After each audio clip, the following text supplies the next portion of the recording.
hat goes off to Iowa, and that's a good football team, and we had in a weird way we had some opportunities to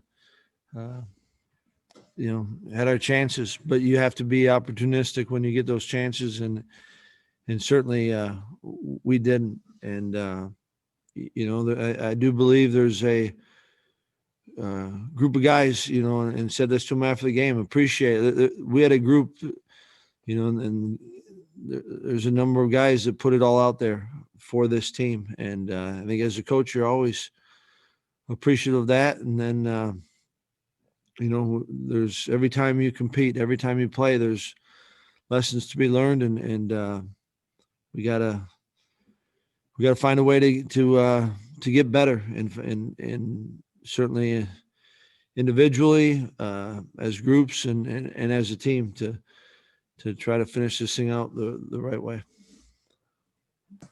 I'll start with Jeff. Paul, there are times when offensive coaches, whether it's the coordinator, the staff, whatever, they don't know what they're going to get sometimes from quarter to quarter, game to game. And I think you see the results. Is that where the offensive staff is right now? Because it looked like there were some plays that were open today that you guys liked, but the execution wasn't there. I think, Jeff, that's fair, and a fair question, fair comment, and a fair observation, right? And then I think as a coach, you try to then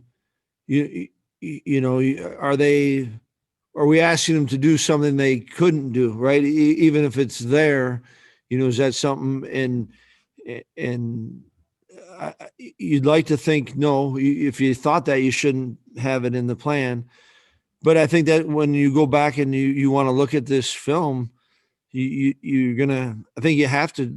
When coaches talk about being, kind of self-critical, I think that's part of it. Not was it just a good play or a good plan, but was it, because it does come down to execute. You see it, right? I mean, I thought there was a couple plays and had a chance, but we weren't able to take advantage of what it was, and certainly, when you go up against a good defense, and I do believe Iowa has a good defense, that there's another element to it. But it's I think you have to continue to look at it, and we know that we've got young and inexperienced in a lot of those skill positions, and you go into it wanting to make sure that you're not putting too much on their plate so that they can grasp it. And because in the end, it always comes down to some little details, and that's the difference between winning and losing, or executing and not executing, which leads to results such as scoring points or winning and losing. Obviously, we're not doing it enough right now, well enough.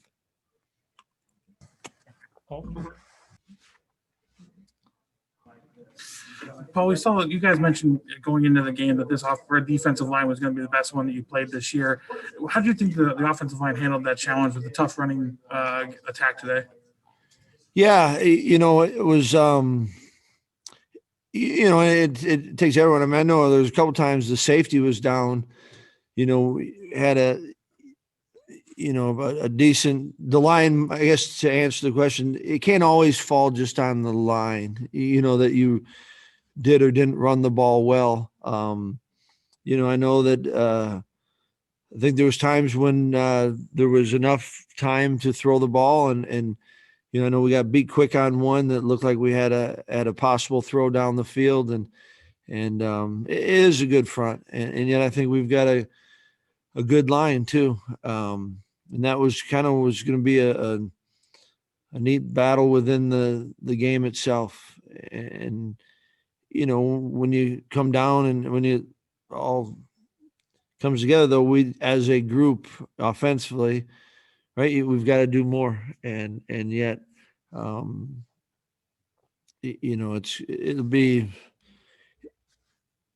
it's hard to say that the lines, they got to do their part, and I think many times they did. Jim. Paul, whether it was at halftime when it was 6-0, or at any other point, did you consider putting Jack in just to change things up or provide some sort of spark at all? Yeah, knew going into the game that wasn't going to be an option for us. So then no. We'll go over to Josh. Paul, when did you guys know that Jalen wasn't going to be available today, and how did that maybe affect how you were able to game plan? Yeah, I think we knew Friday morning. So your game plan was in, and then I don't know that you would have had a different game plan necessarily with or without Jalen, right? Well, I mean, obviously the plan was with him, but it wasn't like all of a sudden you had to scrap the plan because Jalen wasn't available. But obviously, he's a talented young back that I think was continuing to grow, and you would have liked to have had him. Go over to Steve. I just want to make sure with Jack, I take it was a physical thing that kept him from being available today. And also, at this point, are y'all still interested in playing next week, assuming everything's okay with other teams that there is a game scheduled next week? Would you like to play it? Yeah, I thought, throughout all of this, and we got guys that want to and enjoy and appreciate being able to play football, and so whenever we get an opportunity to play, one, you're grateful for it, especially the way this season is, and therefore we're hopeful of it. We've got time for two more. We'll go over to Jeff. Yeah, Paul, I know everybody's got to do their part on offense to make a play work, but Right. did it seem to you that Graham was not seeing things as clearly? I know that's a good defense, but not seeing things as clearly as he would have liked to. Yeah, I thought there was a couple early, and then saw some things, and I think was right in what he saw. But there's such a fine line of kind of the patience without holding on to the ball, or there's I don't know what people think of when they talk about a quarterback in rhythm. To me, it's kind of a balancing act to it. You certainly don't want to rush things, and sometimes that's from seeing it properly. And so right now maybe where you want to go with it. And I thought that got him on a couple, and then I thought there was a few that the look was maybe didn't see it exactly how it was, and I've always thought this, from coaching a number of quarterbacks.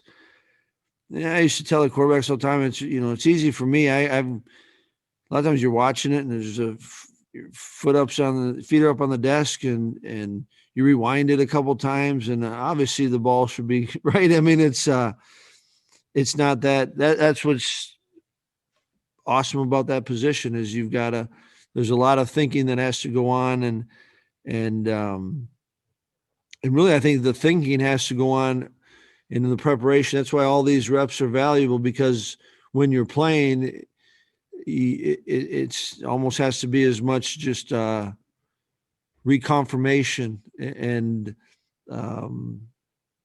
you've done it so many times that you just know it, and those are the things that he's working through right now. We'll wrap it up with a last one from Jim.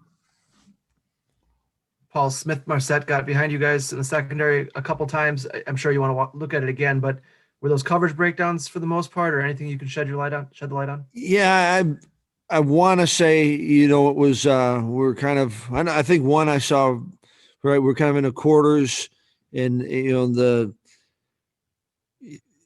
DB saying the corner might be thinking he's got some help, and then the safety gets tied up, and now it's not that. So They did a nice job. They were able to, it took them, defensively we did something really well, and yet, there were a couple, obviously, big plays that they were able to take advantage of, and certainly the one I thought was kind of a quarters coverage where I think there was a little bit of, we got to let them get on top of us.